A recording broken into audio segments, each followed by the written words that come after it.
pahingi ng pahinga. Bago matapos ang taon na ito, hindi lang ikaw.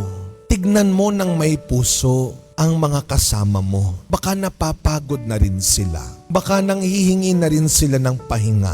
Tignan mo ang mga tao sa paligid mo. Marunong kang maawa. Kung kaya mong tumulong, bawasan mo ang pagod, ang gutom, ang takot nila.